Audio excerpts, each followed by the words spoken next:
Grand day, amazing souls. How are you feeling? So, today I come with a new transmission.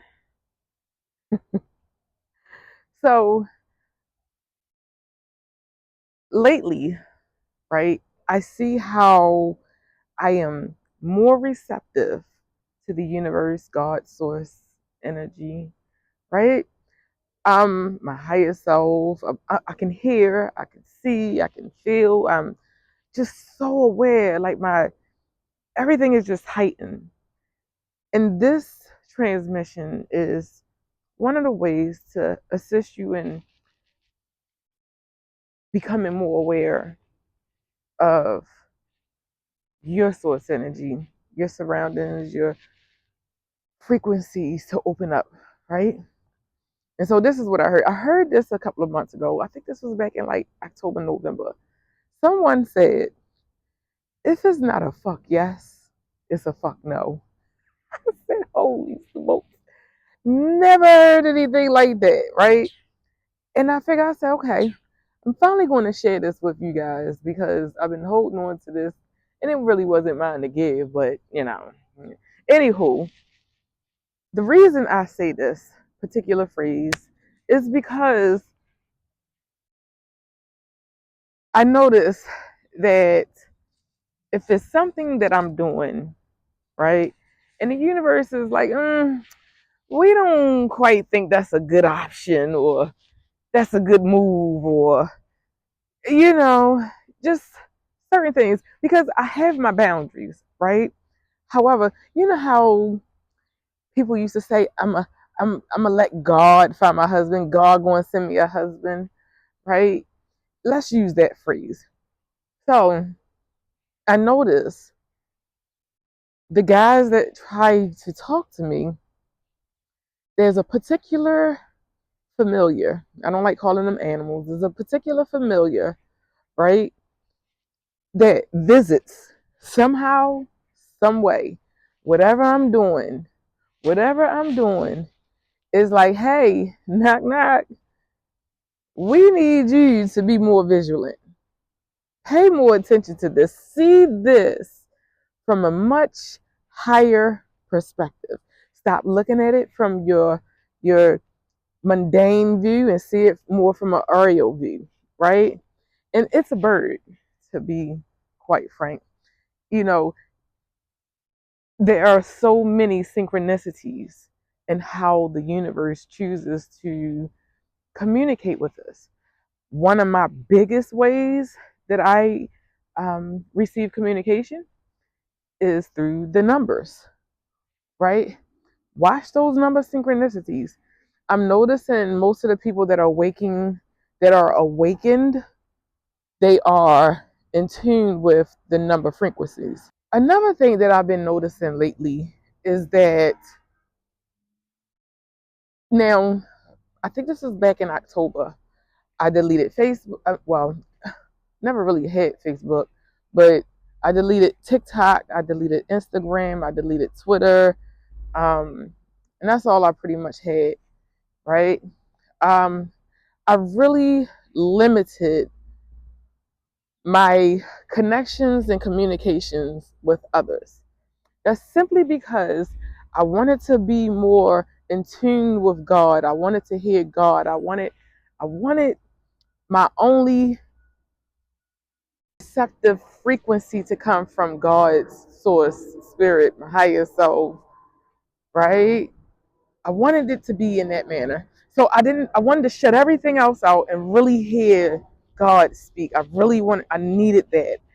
I've been building this connection, right? So because I did this allowed me a lot of time to go within, to have quiet moments. My phone don't generally ring.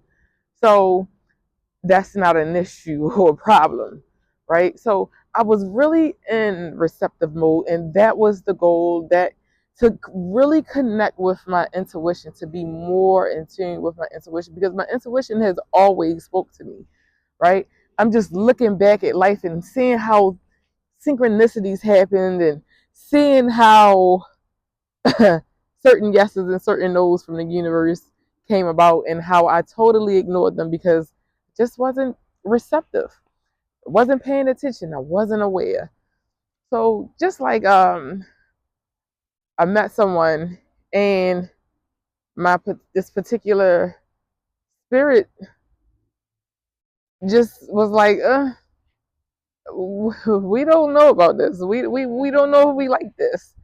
And it just made me take pause. And in that, right, here come my travels. I call them travels. I don't like calling them dreams. We all know them as dreams, but here come the travels. And these travels are expanding on what is going on in my daily life, my awakening life, right? And I'm just like, wow.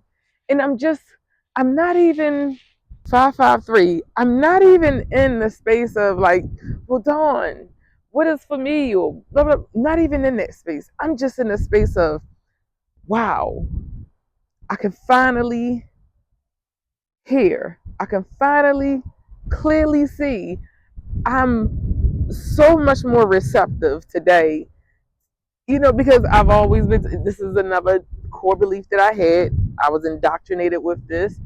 I was hard headed. My father always called me, oh, you're hard headed.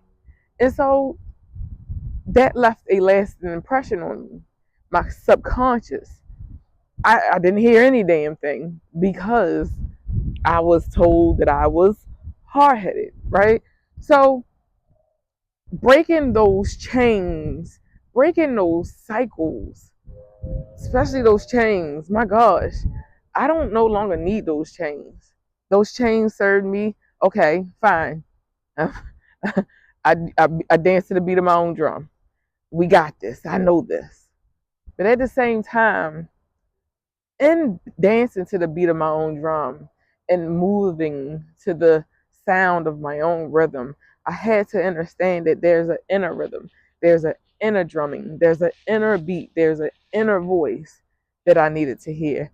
And it wasn't that I should be just listening to my ego because my ego was my survival mode. That's cool. It got me this far. I appreciate my ego. I'll never leave my ego, right? However, there's something much more, um, something much more pleasant. There's something much more light that I choose to listen to be a part of now. So, you know, remember, if there's a situation that you question, ask, ask, what is it? Why is it? What do I, how should I move? Because just because it looks good doesn't mean it is good. Just because we want it to be for us doesn't mean that it is for us. And that's okay. And remember this, should you listen to that quiet, subtle voice, should you listen to those subtle nudges, those subtle synchronicities, something better will be for you. And with that being said, I love you. I love me. I love us. I love we. Remember, if it's not a fuck yes, it's a fuck no. Peace.